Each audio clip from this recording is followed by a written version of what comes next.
নমস্কার, আশা করছি সকলেই ভালো আছো। আমি তোমাদের সাথে বিশ্বজিৎ পাল। তো আজকের যে বিষয়টি নিয়ে তোমাদের সাথে আলোচনা করবো, সেখানে দেখো, প্রথম হেডলাইনটা তোমরা দেখবে যে ইরান অ্যাটাকস অন ইসরায়েল। তো এই রিসেন্ট একটা ইনসিডেন্ট ঘটেছে, ইরান ইসরায়েলের উপর অ্যাটাক করেছে তাদের ড্রোনের সাহায্যে। তো কি কারণে অ্যাটাক করেছে এবং এই অ্যাটাক নিয়েও কিন্তু আমাদের যে বর্তমান আমেরিকার প্রেসিডেন্ট জো বাইডেন, তিনি আশঙ্কা পোষণ করেছেন যে বর্তমান পরিস্থিতি পরবর্তীতে আরো বিরাট আকার বা বিশাল আকার ধারণ করতে পারে। তো কি এই ঘটনা, কেন এটা ঘটনা ঘটলো, এর অতীত প্রেক্ষাপটটা আমরা জানবো এবং পরবর্তীতে এর ফল কি হতে পারে, এবং এটা কি তৃতীয় বিশ্বযুদ্ধের বলতে পারো শুরু, কারণ ছোট ছোট এরকম ইনসিডেন্ট নিয়েই পরবর্তীতে কিন্তু বড় একটা আকার ধারণ করার সম্ভাবনা থেকেই যায়। এবং যদি পরবর্তীতে ইরান এবং ইসরায়েলের যুদ্ধ যদি বিশাল আকার ধারণ করে, সেখানে ইন্ডিয়ার স্ট্যান্ড কি হবে, এর ফলে ইন্ডিয়ার কি কি ক্ষতি হওয়ার সম্ভাবনা রয়েছে, সেই দিকেও দেখবো এবং ইন্ডিয়া কাকে সাপোর্ট করবে সেই সব বিষয় নিয়ে এই ভিডিওতে চুলচেরা আলোচনা করা হবে। তো দেখো, প্রথমত এখানে আমেরিকা ইসরায়েলকে মূলত তাদের সেনা সাপোর্ট দেয় এবং ইসরায়েলকে সাপোর্ট করে, এবং আমেরিকার সাথে ইরানের একটি সামরিক সেনার দিক দিয়ে এবং বিভিন্ন কারণে বিরোধ রয়েছে। তো সেদিকে আবার ইসরায়েলের সাথে ইরানেরও রয়েছে। তো সমস্ত কিছু নিয়ে আলোচনা করব। তো এখানে দেখো, তো সবার প্রথমে আমরা জেনে নেব যে ইরান কেন ইসরায়েলের উপর এরকম অ্যাটাক করল। তো দেখো, এই মাসের প্রথমের দিকে অর্থাৎ 1 এপ্রিলের দিকে ইরানের যে এমবাসি রয়েছে, যেটা সিরিয়াতে অবস্থিত রয়েছে, তো সেখানে অ্যাটাক করেছে। কিন্তু ইসরায়েল কিন্তু মানতে চায়নি যে তারা অ্যাটাক করেছে, কেননা তারা বলেছে যে আমাদের তরফ থেকে এরকম কোনো অ্যাটাকই করা হয়নি। কিন্তু ইরান বলছে যে না, তারা পরিকল্পিতভাবেই তাদের এই এমবাসিকে উড়িয়েছে। এতে করে কিন্তু সেই এমবাসির 2জন বরিষ্ঠ আধিকারিক তারা কিন্তু মারা গেছেন, এবং এছাড়াও আরো 7জন, টোটাল 12 জন যেখানে প্রাণ হারিয়েছে। তো এখানে দেখো, এটাই বলেছে যে Israel and Iran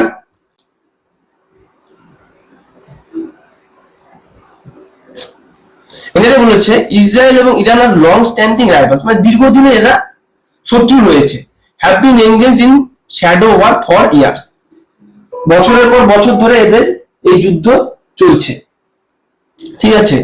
Israel war on Hamas, Israel এর পূর্বে যে অক্টোবরের 7 তারিখে তাদের হামাসের যে যুদ্ধ শুরু করেছিল, অ্যাটাক করেছিল, সেই হামাসের যুদ্ধের কারণ হচ্ছে হামাসের কিছু জঙ্গি গোষ্ঠী ইসরায়েলে অ্যাটাক করেছিল, তার প্রতিশোধ স্বরূপ ইসরায়েলও হামাসে আক্রমণ করেছিল। এবং সেই হামাসকেই সাপোর্ট করতো আবার কি এই ইরান সিরিয়া, এরা হচ্ছে আবার কি করতো, হামাসকে সাপোর্ট করতো। সেই সুবাদে ইসরায়েলও কিন্তু সেই ইরানের এমবাসি যেটা সিরিয়াতে অবস্থিত ছিল সেখানে আক্রমণ করে, যদিও তারা মানতে রাজি নয় যে তারা আক্রমণ করেছে। তো সেই আক্রমণের পর সেখানে এমবাসি পুরোপুরি ধ্বংস হয় এবং এমবাসিতে রত কিছু অফিসিয়ালস তারা মারা যায়। Iranian backed force in Iraq and Syria have launched attacks aimed at US military positions to those countries, and Iran's leadership has warned that attacks by its allies won't stop until Israel's wars in Gaza ends. সেখানে Iraq Syria তারা attack চালাচ্ছিল এবং Iran তাকে support করছিল, এবং ইরানের তরফ থেকে বলা হয়েছিল এই অ্যাটাক ততদিন না তাদের সাপোর্ট, গাজার পেছনে তাদের যে সাপোর্ট ততদিন না বন্ধ হবে না যতদিন এই ইসরায়েলের অ্যাটাক বন্ধ হচ্ছে। এবং ইসরায়েলকে পেছনে ব্যাকআপ দিচ্ছিল আমেরিকা। তো এটাই বলেছিল। এখানে দেখলে তোমরা দেখতে পারবে যে এই যে স্থানটা হচ্ছে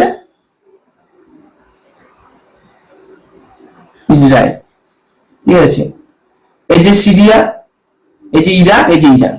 তো ইরান থেকে এখানে ড্রোন অ্যাটাকের মাধ্যমে অ্যাটাক করা হয়েছে। But fears of spilling regional wars spiked further in early April when Iran accused Israel of bombing its diplomatic complex in Israel. যেটা বললাম, তাদের যে ডিপ্লোম্যাটিক কমপ্লেক্স মানে যে এমবাসি রয়েছে, তো সেখানে তারা অ্যাটাক করেছিল এই এপ্রিল মাসের প্রথমের দিকে, তারা দাবি করেছে। এই air strike destroyed the consulate building in the capital দামাস্কাসের যে ক্যাপিটাল বিল্ডিং ছিল, কনসুলেট বিল্ডিং ছিল, সেখানে আক্রমণ করেছে এবং সেটা পুরোপুরি ধ্বংস করেছে। অন্তত পক্ষে সেখানকার অফিসিয়াল, যেখানে Mohammad Reza Zahedi top commander ছিলেন ইরানের এলিস রেভলিউশনারি গার্ডের আইআরজিসি এর, এবং senior commander Mohammad Haji Rahimi Iran foreign ministry বলেছেন যে তারা মারা গেছেন এই আক্রমণে। জাহিদি, যিনি former commander of IRGC ground ফোর্সের ছিলেন, এয়ার ফোর্সেরও ছিলেন, এবং deputy commander of the operation was the most high profile Iranian target kill. তারা তাদের এই আক্রমণে মৃত্যুবরণ করেছেন। এবং সেটা সেই যে ডোনাল্ড ট্রাম্পের যে আক্রমণ হয়েছিল 2020 সালে, ডোনাল্ড ট্রাম্পের যে প্রেসিডেন্ট থাকাকালীন সেখানকার যে আইআরজিসি জেনারেল কাসেম সোলেমানিকে আক্রমণ করেছিলেন, তাদেরকে অ্যাটাক করে তাকে মারা হয়েছিল 2020 পরে। এটা সব থেকে বড় অ্যাটাক ইরানিয়ান কোন অফিসিয়ালস এর ওপর। তারা এটাই বলেছেন যে ইরানিয়ান প্রেসিডেন্ট ইব্রাহিম রেইজি তিনি বলেছেন যে তারা চুপ থাকবে না, এর সঠিক অ্যান্সার দেবে, তারা উত্তর না দিয়ে চুপ থাকবে না, এটাই বলেছেন। এবং ইরানের সুপ্রিম লিডার আয়াতুল্লাহ আলী কামিও একই কথা বলেছেন, এর সঠিক পানিশমেন্ট আসবে। এবং তাদের উদ্দেশ্যই ছিল কি, পানিশ করা মানে তাদের ক্ষমতাকে দেখানো, যে তাদের এমবাসিতে আক্রমণ করেছে যে তারাও একটা ক্ষমতা পোষণ করাবে। তাদের উদ্দেশ্যই ছিল ক্ষমতা পোষণ করার। কি কত মারা গেল, কত ক্ষয়ক্ষতি হলো সেটা বড় কথা নয়, যে তাদের তরফ থেকেও অ্যাটাক হয়েছে, এটাই হচ্ছে তাদের মূল উদ্দেশ্য।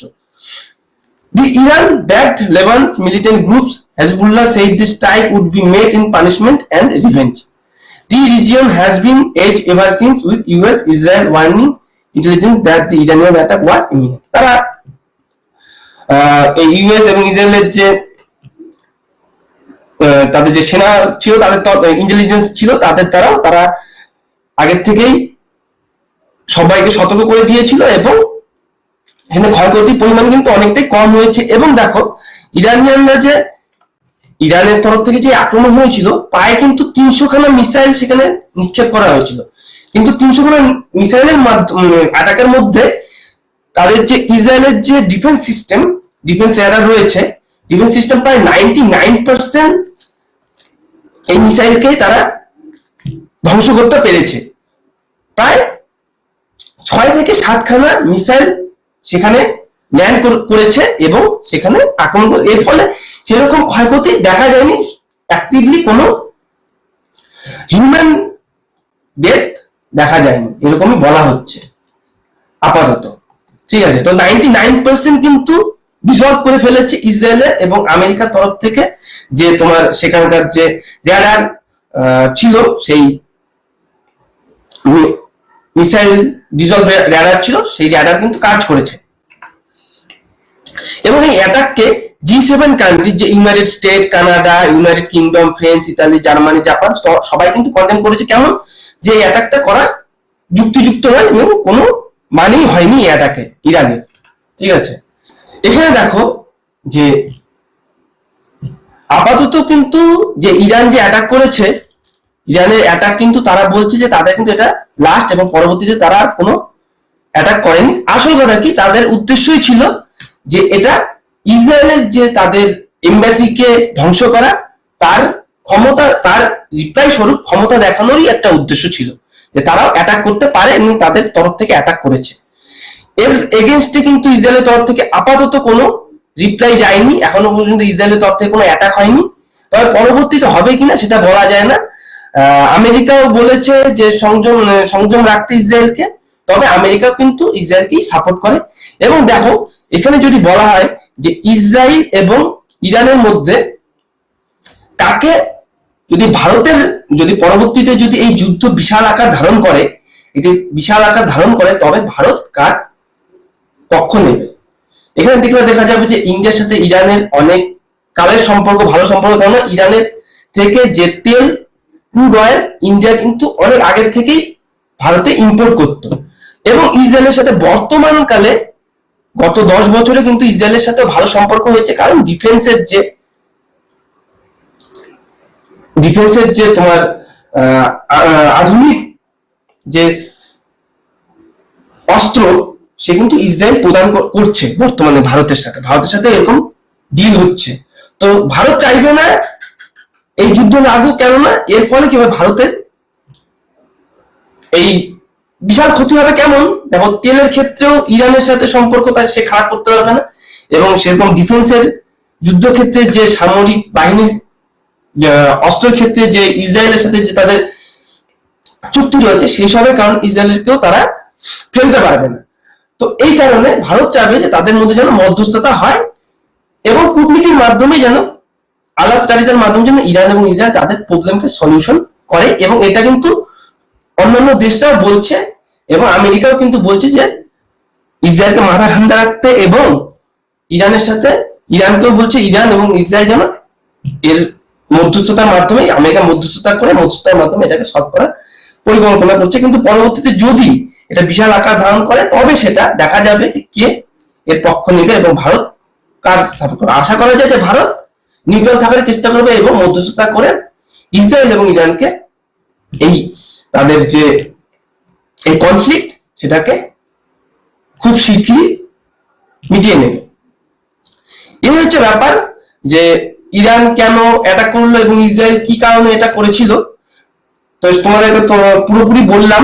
তো আশা করি তোমাদের ক্লিয়ার হবে, এবং আরো যদি তোমাদের কিছু কোয়ারিজ থাকে এই টপিক নিয়ে তোমরা অবশ্যই কমেন্টে জানাবে। আমি পরবর্তী তাহলে ভিডিও বানিয়ে আরো ক্লিয়ার করার চেষ্টা করবো। তো চলো আবারও পরবর্তী ভিডিওতে দেখা হচ্ছে এরকমই রিসেন্ট ইনসিডেন্ট নিয়ে তোমাদের সাথে আলোচনা করবো, যদিও এই টপিকটি একটু দেরি হয়ে গেল।